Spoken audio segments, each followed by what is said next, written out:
Queridos, graça e paz do Senhor. Amém? Eu quero te dizer uma coisa: a presença de Deus, ela é plena nesse lugar. Amém? Estou dizendo isso porque eu estou sentindo muita presença do Espírito Santo, muito forte aqui nesse lugar, nesta manhã. Nesse momento o Espírito Santo está operando em outras igrejas, mas aqui também. Então que você fique com o teu coração aberto para aquilo que Deus quer falar com você nesta manhã. Quero te dar as boas-vindas, porque hoje é o nosso culto de missões. E graças a Deus a nossa igreja tem entendido o que é missões. Mês que vem, vai um pessoal lá para o Nordeste levar a palavra de Deus, levar alimento físico, mas levar alimento espiritual também. E é interessante ver a igreja nesse movimento, as coisas que estão acontecendo, o povo de Deus se movimentando para que a palavra do Senhor ela seja anunciada. Porém, irmãos, nesse mês, muitas igrejas, elas estão levantando um clamor no dia da igreja perseguida. Na realidade, esse dia foi no domingo passado, dia 16 de junho, que foi o dia da igreja perseguida. Mas o que é o dia da igreja perseguida? É um dia onde todas as igrejas levantam um clamor por um país que está vivendo uma perseguição. E esse ano, a igreja que está no foco das orações é a igreja da Coreia do Norte. Essa liberdade que nós temos de movimento, eles não têm. E hoje é um dia de nós levantarmos um clamor, porque são nossos irmãos, que você não conhece, que eu não conheço, mas Deus conhece. E eu queria chamar aqui o Fernando, para ele estar falando um pouquinho desse contexto, do que é a Coreia do Norte. Amém? Eu quero que você preste muita atenção. Amém, a paz, igreja. Vou ler um texto aqui para a gente entender um pouquinho de tudo que vem acontecendo lá na Coreia do Norte. A perseguição aos cristãos por causa da fé é uma realidade. A estimativa atual é que mais de 245 milhões de pessoas passam por isso. Com o objetivo de servir esses irmãos por meio da oração e contribuição e fortalecê-los em meio às adversidades, foi criado o Domingo da Igreja Perseguida. Com ele, conscientizamos a igreja brasileira sobre a perseguição religiosa. Neste mês, mais de 10.500 igrejas falarão sobre como vivem os cristãos norte-coreanos. No país asiático, que desde 2002 é o pior lugar para se viver a fé cristã. Há cerca de 300 mil cristãos lá na Coreia. Se forem descobertos, são levados para campos de trabalho forçado ou até mesmo mortos. O país tem um regime comunista sob o comando de Kim Jong-un, o terceiro da dinastia Kim. Quanto à religião, todos devem adorar a família Kim. Por isso, os cristãos vivem em segredo. Por conta do risco corrido pelos cristãos norte-coreanos, o tema deste ano é Fiel até a morte, em referência a Apocalipse 2:10. Seja fiel até a morte, e eu lhe darei a coroa da vida. Hoje, a igreja brasileira se unirá para clamar em favor dos cristãos perseguidos norte-coreanos, mas precisamos nos lembrar deles sempre. Hoje, a igreja Edificando em Cristo Osasco participa desse movimento. Sejamos um com eles que padecem de perseguições por amor a Cristo. Orem pela Coreia do Norte. Os nossos motivos de oração: orem para que haja mais liberdade no país e os cristãos possam adorar a Cristo com liberdade. Interceda pelo governo para que os líderes tenham um encontro com Jesus e as suas vidas sejam transformadas. apresentem os cristãos norte-coreanos que eles possam continuar se fortalecendo, mesmo sem a igreja local. Peça para que a realidade apresentada seja completamente alterada no país. Tem um livro da Coreia do Norte que fala um pouquinho desses perseguidos lá. E, na verdade, o que acontece na Coreia do Norte não é só com os cristãos. O governo, há 50, 60 anos atrás, entregava alimentos, e sempre entregou, por ser um país socialista, 2, 3 alimentos por dia para todas as famílias. Hoje as famílias vivem com um alimento para cada 2 ou 3 dias. Não sei se vocês já viram na TV o tamanho do pessoal lá. Eles são muito menores, são muito fracos em função disso. E existe toda uma estrutura. Portas Abertas já veio aqui na igreja. É um movimento mundial que estrutura as pessoas que se refugiam para a China, porque eles também se refugiam para a China para depois chegar na Coreia do Sul, porque a estrutura do governo da Coreia do Sul, eles acolhem muito bem os cristãos lá. Lembrando, a Coreia era uma só, não existia a Coreia do Sul e Coreia do Norte. Dizem inclusive que a avó do Kim, há muito, era uma cristã fervorosa. E você vê como o diabo cria setas. E a família foi dominada pelo poder todo que eles têm. Enfim, vamos orar para que retome tudo isso e vamos clamar, não só que Portas Abertas, que a gente dê estrutura para que esses refugiados saiam de lá, mas que realmente o país seja transformado em Cristo, os líderes sejam transformados. Amém? Amém, irmãos? Essa é a realidade dos nossos irmãos. Nesse momento, não sei quantos que estão tendo a liberdade de poder servir a Deus. Talvez nesse momento muitos estão nos campos de concentração, muitos estão sofrendo porque não querem negar Jesus. Era muito mais simples chegar e falar assim: tudo bem, eu nego a minha fé, não vou mais seguir a Cristo e seguir com a vida. Mas eles estão preferindo, irmãos, permanecerem fiéis por amor a Cristo. Isso é para que nós possamos pensar e valorizar, irmãos, muito mais a liberdade que Deus está nos dando. Eu quero pedir que você se coloque em pé. Nós vamos orar nesse momento por essa nação. Eu quero chamar a Luana, você, Luana, para que você ore pela Coreia do Norte. Levante o clamor juntamente com a igreja. Amém. Vamos orar aí. Fui pega de surpresa, mas é isso aí.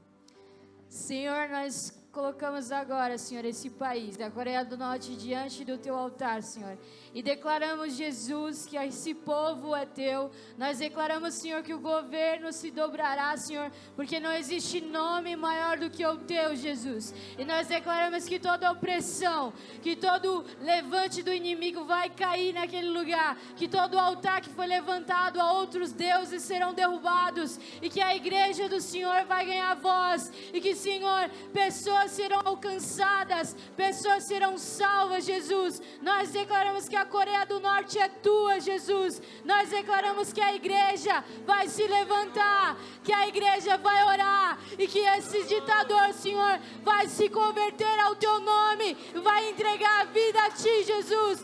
Nós oramos e profetizamos, Senhor, que esse país já é teu, Jesus. Ajuda, Senhor, os perseguidos, que eles não desistam e que eles continuem a perseverar, Jesus, até a tua volta. Nós agradecemos pelo que o Senhor já vai fazer nesse lugar, Jesus. Em nome de Jesus. Amém. Amém. Pode se sentar, irmãos. Glória a Deus.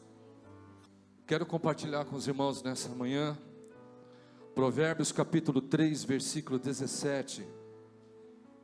Provérbios capítulo 3, versículo 17. Diz assim a palavra do Senhor: os caminhos da sabedoria são caminhos agradáveis, e todas as suas veredas são paz. Amém, irmãos? Os caminhos da sabedoria são caminhos agradáveis, e todas as suas veredas são paz.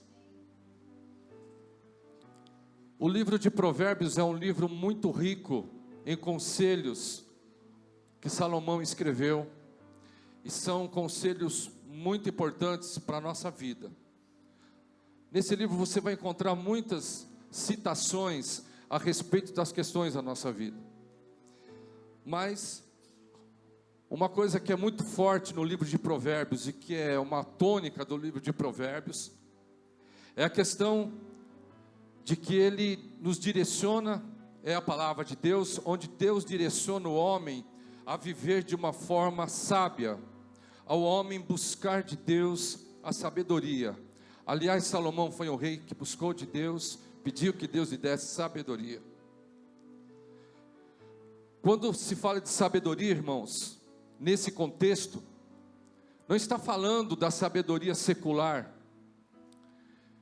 Às vezes existem pessoas que elas são muito inteligentes, elas têm muita facilidade em pegar as coisas, elas conseguem um desempenho muito bom numa faculdade, numa profissão, mas muitas vezes não vivem sabiamente. E quando o Senhor está falando aqui, chama atenção para que o homem busque a sabedoria, e fala sobre os caminhos da sabedoria como caminhos agradáveis, é uma sabedoria que venha trazer ao homem uma condição e um foco para a sua vida, para que ele possa viver uma vida sábia, para que ele possa tomar decisões sábias, para que ele possa saber como se portar diante de uma situação, para que ele saiba como agir diante de um problema, de uma questão da vida, como ele agir sabiamente, como ele agir, por exemplo, diante de um problema de relacionamento, um problema social, como agir, como fazermos. Será que nós somos pessoas, por exemplo, que quando há uma fogueira, falando-se de uma confusão, você é aquela pessoa que coloca lenha na fogueira, ou você quer apagar a fogueira? Às vezes nós somos as pessoas, por não agirmos sabiamente, nós vamos lá e quer colocar lenha na fogueira. Isso é um perfil de uma vida de alguém que não tem de Deus um conceito de sabedoria na sua vida. Dentro dessa questão de sabedoria, de como tratar a vida, existe uma coisa muito importante e que é muito, a gente percebe muito isso, que é em relação às escolhas da vida. Às vezes, irmãos, nós tomamos decisões na nossa vida porque são escolhas nossas. E a gente acredita que aquilo que a gente escolheu é bom e vai dar certo e vai ser legal.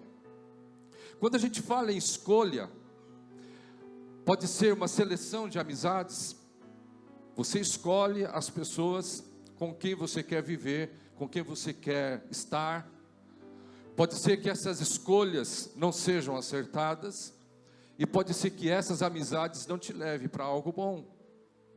Mas se você tiver uma boa escolha, você vai ter pessoas que estão ao teu redor e que vão te ajudar na sua vida. Escolha pode ser a eleição de alguém, quando você vai eleger alguém, não só no campo político, ou em outras questões, dentro de uma empresa, quando você vai eleger alguém, é uma escolha.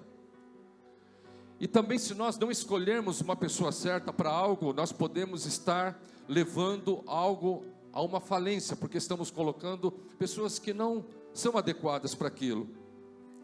A escolha pode ser uma preferência. Você pode ter uma preferência na sua vida. Eu prefiro isso. E de repente aquilo que você prefere, seja para qual área seja da sua vida, pode ser que não tenha sido uma boa preferência. A escolha, irmãos, pode ser uma melhor opção. Você vai comprar uma roupa? Bom, vou ver qual a melhor opção que eu tenho. Vou comprar um carro? Deixa eu ver as melhores opções que eu tenho. Tudo isso, irmãos, são sinônimos de escolha. As escolhas que nós temos na nossa vida. Nós podemos ter uma escolha de profissão. Eu estou dando um exemplo aqui para vocês. Nós poderemos ter escolha de bens que nós queremos comprar. Nós poderemos ter escolhas de pessoas que vão fazer parte da nossa vida. Você pode, por exemplo, escolher para você uma mulher, falando com você, homem, você que é solteiro, e você escolhe para você uma jovem. pode ser que aquela escolha sua não seja a melhor. E você precisa que Deus te dê sabedoria para que você faça a escolha certa. A gente encontra muitos casais com problemas, e quando você começa a conversar com as pessoas, você vai ver que o que eles estão colhendo no momento é consequência de uma escolha errada. Ele achou que a pessoa era aquela, tanto um rapaz escolheu uma moça, ou vice-versa, e você chega à conclusão que lá atrás houve uma escolha errada. Ele não olhou, não analisou como deveria analisar, e por isso sofre presente, porque teve uma escolha errada. Até mesmo igreja. Às vezes você quer escolher uma igreja para você ficar, mas você começa a examinar a igreja.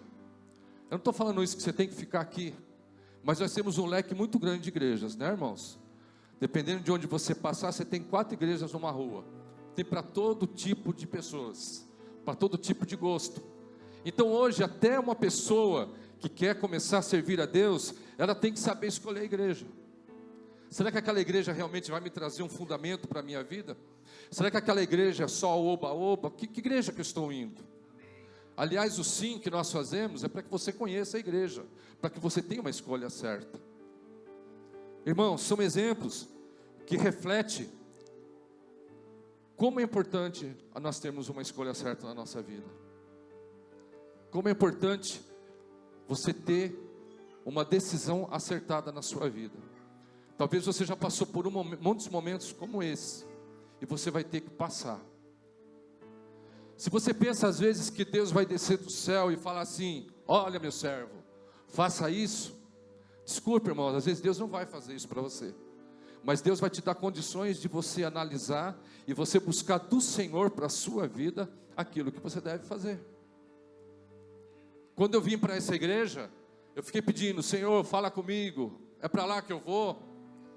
Deus não desceu, irmãos, para mim e falou: Edivaldo, ó, você vai lá para a igreja de Ficando em Cristo, lá em Osasco. Não, Deus não falou isso para mim, irmãos. Mas Deus foi trabalhando na minha mente, no meu coração, para que eu entendesse qual era a perfeita e agradável vontade de Deus, e para eu estar feliz. Então todas as nossas escolhas, irmãos, elas precisam ser muito bem acertadas, porque senão nós vamos sofrer. Eu estou falando até aqui sobre escolhas da nossa vida secular, mas o que eu quero focar nessa manhã, irmãos, estão também sobre as nossas escolhas espirituais. Porque quando se fala na vida espiritual, nós precisamos ter escolhas certas também. Mas existe primeiro, e o que eu quero trazer para você nesta manhã, e foi o que Deus trouxe para mim, que existe uma escolha de Deus. Deus tem uma escolha. Aleluia.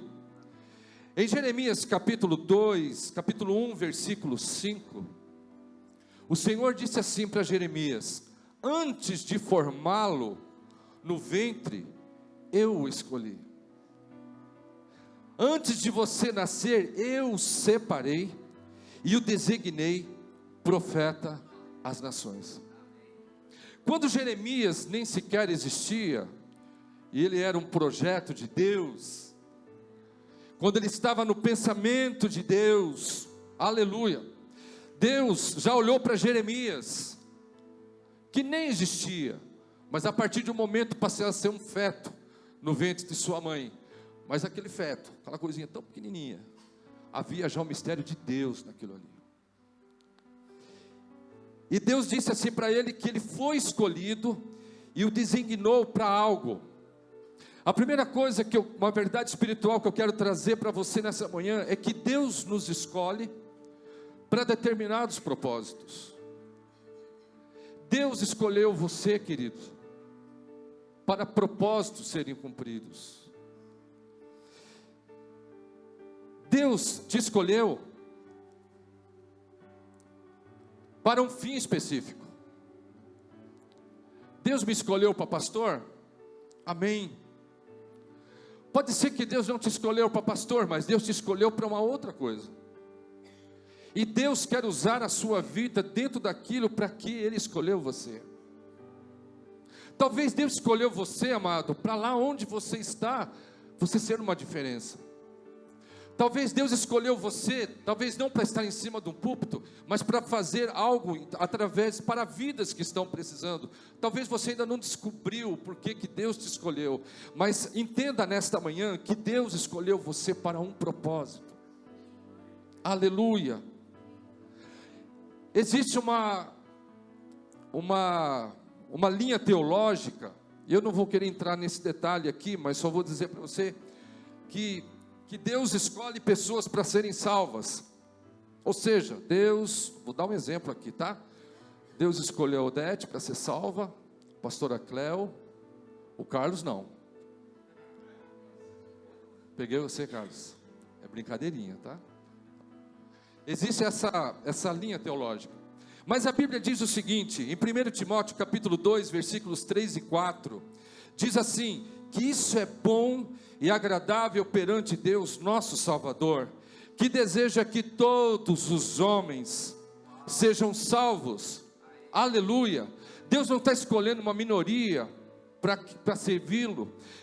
A palavra está dizendo que Deus deseja que todos os homens sejam salvos e chegue ao conhecimento da verdade. Talvez você pergunte assim, bom, será que Deus me escolheu para fazer o quê? Antes de saber o para que Deus te escolheu para ser salvo. Aleluia. Deus te escolheu, aleluia, para que você seja salvo. Porque o Senhor não quer ver você perecer, o Senhor não quer que você pereça nas coisas da vida, Deus não quer que você pereça no pecado, Deus não quer que você pereça nas mãos de Satanás, Deus não quer que você pereça nas tuas fraquezas. Deus te chamou, queridos, para que você seja salvo. Você faz parte da salvação. Antes de ser um pastor, de ser alguma coisa, a maior bênção é saber que eu fui escolhido, que Deus nos escolheu, que Deus nos chamou para nós sermos salvos. E que bom que nessa manhã você possa dizer, eu sou salvo em Cristo Jesus. Deus está convidando os homens para serem salvos. Deus está chamando os homens. Mas muitos homens estão fechando os seus ouvidos. Imagina o seguinte, tá, irmãos? Aqui tem a estação A e aqui tem a estação B, tá bom? Comece a imaginar. Esse trem vai sair daqui e vai para lá. Esse trem tem um destino, céu, salvação. Esse trem, muitos já entraram nele. E o trem está andando. No meio dessa jornada, desse caminho, alguém vai dar sinal para o trem. E essa pessoa vai entrar no trem. Esse sinal é quando ela levantar a mão e aceita Jesus, ela está dando sinal. Eu quero entrar aqui. E ela entra no trem. E o trem vai seguindo. O trem está seguindo. Infelizmente, durante a viagem, tem muita gente que está no trem e ela quer sair do trem. Não está bom aqui. Não, eu não quero continuar nesse trem. As coisas de Deus não são para mim. Aí ele dá um sinalzinho e ele sai do trem. E ele fica pelo caminho. Muitos ficam pelo caminho. E se ele querer pegar esse trem de novo, ele vai ter que correr para poder pegar. E um dia, irmãos, esse trem vai chegar no destino dele. Mas enquanto esse trem não chegar no destino, o trem está lá na plaquinha, salvação. E Jesus está convidando todos para que entrem nesse trem, porque Ele quer salvar a sua vida. Aleluia. Mas olha, que interessante. Quando a gente quer escolher alguma coisa, digamos que você vai numa loja de roupa, tá bom? Aí você vai escolher uma roupa para você. É lógico que você vai escolher o melhor, não é? É claro que nem sempre o melhor dá para comprar. Mas dentro da tua possibilidade, você vai comprar aquilo que melhor você puder. Quando você vai numa feira e você vai escolher as frutas ali, né? Você vai procurar encontrar a melhor fruta para você, não é assim? Ninguém vai querer comprar fruta estragada. Quando você vai comprar um carro, dentro das suas possibilidades, você vai comprar a melhor opção, você vai escolher o melhor para você. Ninguém vai escolher coisas ruins. Mas olha só o que Deus faz. Deus, ele pegou, escolheu o pior. E ele escolheu esse pior, irmãos, para reformar esse pior e para ficar bom. Você está entendendo isso? Olha o que a Bíblia diz em 1 Coríntios capítulo 1, versículos 27 e 28. Mas Deus escolheu as coisas loucas do mundo para envergonhar os sábios, e escolheu as coisas fracas do mundo para envergonhar as fortes. Aleluia. Ele escolheu as coisas insignificantes do mundo e as que não são, para reduzir as que são. Sabe o que significa isso, irmãos? Que Deus escolheu eu e você, cheio de fraqueza, cheio de imperfeição. Escolheu você cheio do jeito que você é, com suas manias. E Ele nos escolheu e nos resgatou com seu amor. Aí Ele pega, bom, eu escolhi esse aqui, escolhi o piorzinho. Agora eu vou pegar esse piorzinho, eu vou cuidar dele. Aí Ele vai lá, Ele dá um trato no piorzinho. E quando esse piorzinho está tratado, Ele se levanta para a glória do seu nome. Aleluia. Deus escolheu, irmãos, pessoas improváveis. Deus escolheu pessoas improváveis. Aí você diz assim, bom, mas Deus vai me escolher, o que eu sou? A Bíblia diz que Deus escolheu Moisés, um homem que vivia no meio do Egito. Ele era israelita, mas estava lá. Mas Deus tira Moisés, e ele era um homem pesado de língua, fica 40 anos no deserto, e Deus vai tratando ele. E Deus levanta Moisés, um homem simples, um homem que estava no meio da idolatria, e torna ele um grande libertador, o libertador do povo de Israel. Deus escolhe Isaías. Isaías diz assim, quando Isaías viu o Senhor, ele diz assim, Senhor, eis que eu moro, eu vivo no meio de um povo de impuros lábios. Ele dizia assim, eu não sirvo, Senhor, para ser um profeta, porque eu sou impuro. Aí a Bíblia diz que Deus escolhe Isaías, impuro, mas o Senhor diz a Bíblia que um anjo, na visão de Isaías, ele vai com Atenaz, ele estava tendo uma visão gloriosa. Atenaz é um tipo de um garfo, ele vai e o anjo foi e fincou a brasa. Aí diz que o anjo voou até ele, e o anjo veio e tocou os lábios de Isaías. Deus purificou Isaías. Isaías foi um profeta messiânico, foi o profeta que mais profetizou acerca de Jesus. Deus escolheu um homem provável para ser o precursor do Filho de Deus.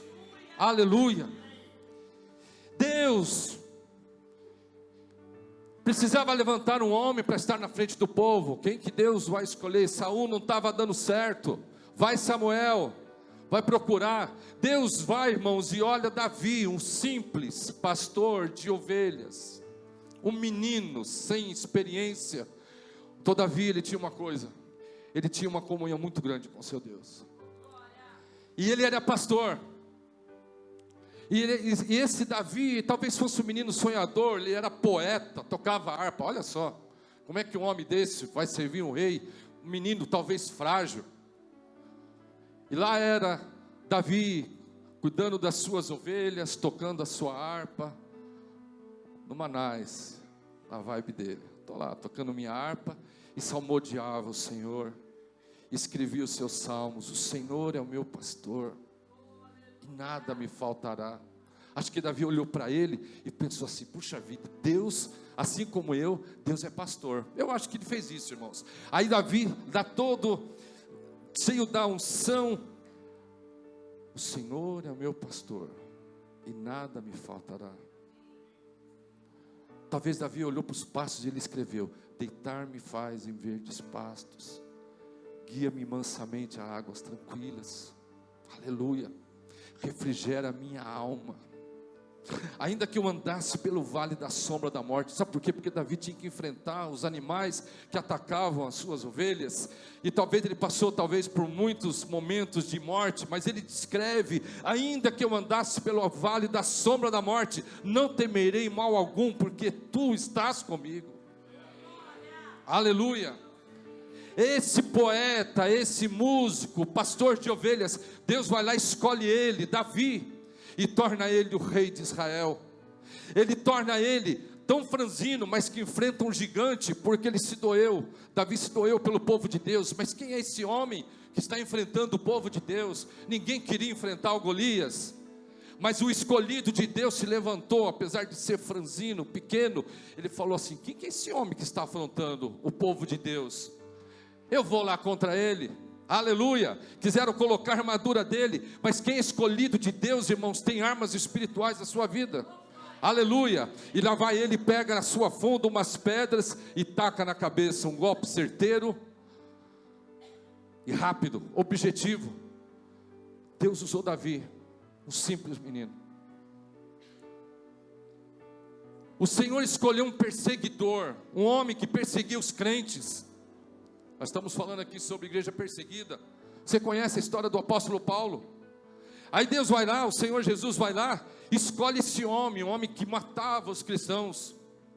A Bíblia diz que quando Estevão foi morto, Estevão, diz a Bíblia no livro de Atos, que ele olhou, ele viu a glória de Deus no momento que ele estava morrendo. E a Bíblia diz que pegaram as roupas dele e lançaram aos pés, até então, de Saulo. Ele chamava Saulo, primeira menção que a Bíblia fala de Paulo. E Paulo tem um encontro com Jesus. Paulo foi um dos maiores apóstolos do Senhor. Sofreu por Jesus, sofreu pela palavra. E olha o que está escrito em Atos capítulo 9, versículo 15. Deus fala com Ananias. Ananias precisava encontrar Paulo, mas o Senhor disse a Ananias: vai, este homem é meu instrumento escolhido, para levar o meu nome perante os gentios e seus reis, e perante o povo de Israel. Davi, Paulo, Moisés, homens improváveis que Deus usou. Eu quero te dizer nesta manhã, queridos, você talvez se acha que Deus não vai usar você. Talvez você nem sabe se Deus te escolheu. Mas eu quero te dizer nessa manhã que você sim é escolhido do Senhor. E Deus te escolheu para fins específicos. Primeira coisa, o Senhor te escolheu para você ser salvo, para você ter garantido a sua salvação. Você saber que se você passar para a eternidade, você está seguro em Cristo. A tua salvação foi para isso que Jesus te chamou. Mas saiba que ainda que você se sinta tão insignificante, você tem um valor muito grande para Deus, porque Deus quer usar a sua vida. Mas é preciso que você se diga para o Senhor: Senhor, se tu me escolheste, eis-me aqui, usa a minha vida. Aleluia. Igreja, nós fomos escolhidos do Senhor. Amém? Olha o que o Senhor fala de vocês. 1 Pedro capítulo 2, versículos 9 a 10. Mas vocês são escolhidos de Deus, escolhidos para a alta vocação do trabalho sacerdotal, e para serem um povo santo, um povo separado. São instrumentos de Deus para fazer a sua obra e falar por Ele. Você é a voz de Deus nesse mundo. E para contar a todos quanta diferença Ele fez na vida de vocês. De nada para alguma coisa, de rejeitados para aceitos. Irmãos, sabe o que é a igreja? A igreja é um monte de gente com defeito. Se você entrou aqui hoje nessa igreja e você está pensando assim: vou lá na igreja que está cheio de perfeito, você está no lugar errado. Porque aqui somos todos imperfeitos, nós somos todos falhos, mas Jesus, pelo seu grande amor, Ele nos resgatou e hoje nós estamos na condição de escolhidos. Você é falho, você é fraco, eu sou imperfeito, eu sou pecador, mas nós somos escolhidos do Senhor, porque nós somos a igreja do Senhor. Aleluia, glória a Deus. Louvado seja Deus. Essa é a escolha de Deus. Aleluia. Agora você pensa assim: bom, sou escolhido de Deus, estou tranquilo, né? Não preciso fazer mais nada, Deus me escolheu. Hoje você vai para casa feliz porque você é escolhido de Deus, amém? Mas tem a escolha do homem. O homem também tem seu papel na escolha.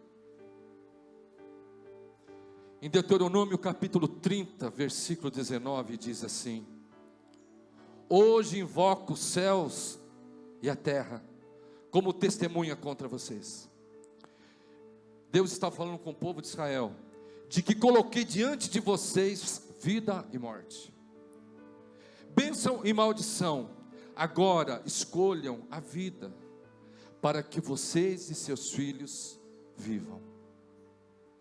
Deus fala para o povo o seguinte: vocês têm uma escolha diante de vocês. Ou você escolhe a morte, ou você escolhe a vida. Existe uma coisa, irmão, chamada livre-arbítrio. O livre-arbítrio é a liberdade de escolha. A gente tem a liberdade de escolher o que quiser. Se eu quiser sair daqui da igreja e não voltar mais para cá, é uma escolha minha. Eu tenho o meu livre-arbítrio. Deus, Ele não é mal educado, Ele vai interferindo. Deus chama, Deus fala, Deus está falando conosco. Deus está falando conosco nesta manhã. Mas Deus nos dá o poder de decisão. Por isso, nessa manhã, irmãos, Deus está colocando diante de você, igreja, o poder de decidir talvez certas coisas na sua vida. Talvez hoje você entrou aqui com interrogações e que caminho tomar, mas hoje Deus está dizendo que você tem que ter uma escolha. E a melhor escolha é aquela que Deus tem para você. Talvez você pense que aquilo que você quer escolher seja o melhor, e você sabe que não é aquilo muito que Deus quer, mas você reluta dentro de você. Mas nesta manhã, Deus está colocando diante de nós uma escolha. Qual é a tua escolha? Quando Ele fala de morte, irmãos, escolher morte ou vida, ou você escolhe a morte dos seus sonhos, você escolhe a morte do seu futuro, não sei o que você vai escolher. Ou você escolhe a vida em Cristo, a vida abundante em Jesus, uma esperança viva. O que é que nós vamos escolher? O que é que você vai fazer na sua vida? Você vai permanecer firme em Jesus? Ou você vai deixar? O que nós ouvimos aqui sobre esses cristãos da Coreia, irmãos, esse sofrimento que eles estão passando é uma escolha. Eles poderiam dizer assim: muito bem, eu escolho deixar Jesus e parar de sofrer. Mas eles escolheram Jesus, irmãos. Eles escolheram serem fiéis até a morte. Eles escolheram, irmãos, porque sabem que Deus os ama, porque eles sabem que há algo muito mais excelente preparado para eles. Então eles estão escolhendo, eles escolheram seguir Jesus. Eu vou seguir Jesus, mesmo que eu perca tudo, eu vou escolher Jesus. Será que você teria essa escolha? Qual é a escolha, irmãos, que você quer fazer hoje? O Senhor está aqui nessa manhã, irmãos, para que você abra a porta. Abra a porta para Ele. Jesus disse assim: eis que estou à porta e bato. Se alguém ouvir a minha voz e abrir a porta, eu entrarei e cearei com ele e ele comigo. Jesus está batendo a porta do nosso coração, da nossa vida, e Ele quer fazer algo novo. Eu estou falando com você que está na igreja, que serve a Deus, mas Deus quer entrar na sua vida e fazer muito mais. Talvez Deus está na sua vida, mas espera um pouco, Deus não entra ainda em tudo, não. Talvez Deus está somente em algumas áreas da sua vida, mas hoje o Senhor está colocando diante de nós uma escolha. Ou nós escolhemos a morte, ou nós escolhemos a vida. Ou você escolhe fechar a porta, irmãos, ou você escolhe abrir a porta. Se você fechar a porta do seu coração, da sua vida, das áreas da sua vida, você estará fechando oportunidades de Deus realizar grandes coisas para você. Mas se você abrir a sua porta, Ele vai entrar, e Ele vai fazer grandes coisas na sua vida. Grandes coisas na sua vida. Hoje, a escolha é essa: abrir ou fechar a porta. O que você escolhe? Se você quer abrir a porta, irmãos, e deixar que Deus entre e realize uma obra total na sua vida.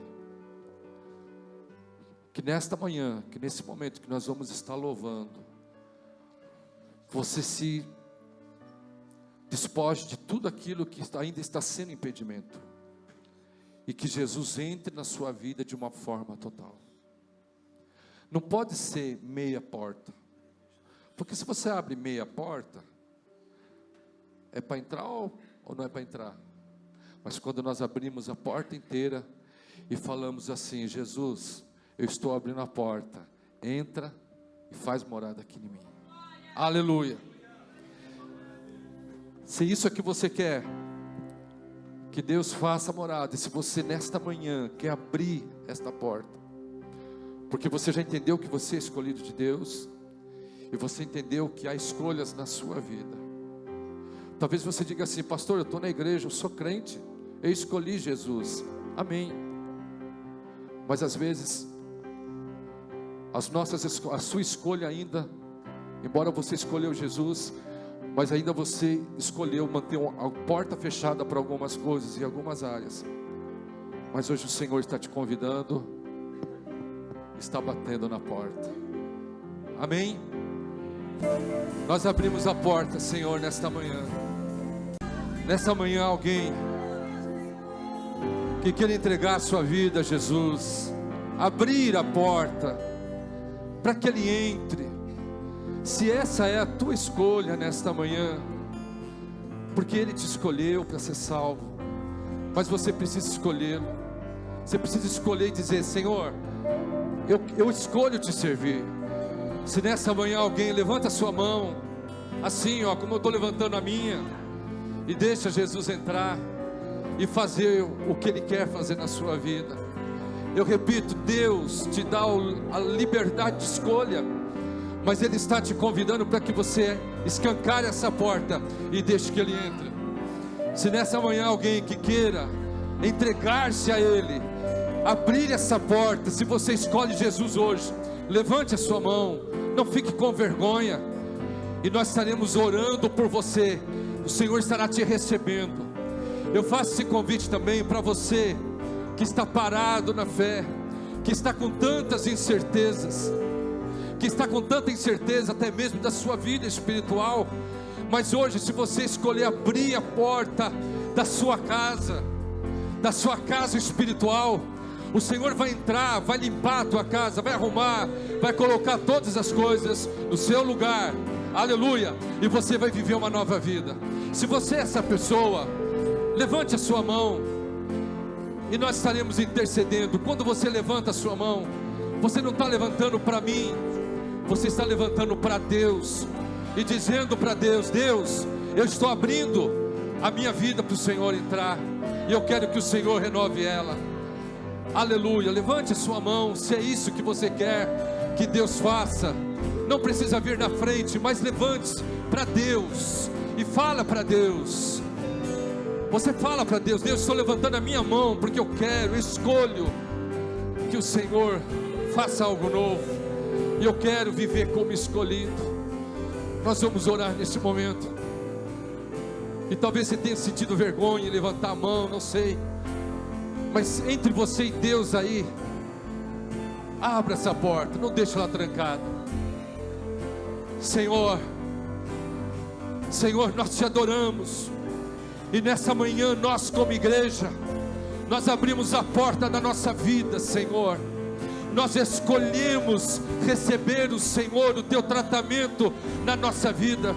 Nós escolhemos, Senhor, colocar a nossa ansiedade, as nossas preocupações todas diante de ti. Nós escolhemos, Senhor, receber a cura para a nossa alma que vem de ti. Nós escolhemos, Senhor, o teu amor para a nossa vida. Nós escolhemos, Senhor, a tua presença maior e maior na nossa vida.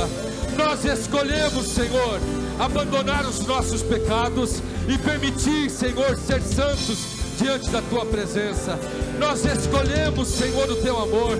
Nós escolhemos a tua cura. Nós escolhemos a tua graça. Nós escolhemos o teu poder dentro de nós, Senhor. Aleluia, para que o teu poder se manifeste na nossa vida, em nome de Jesus.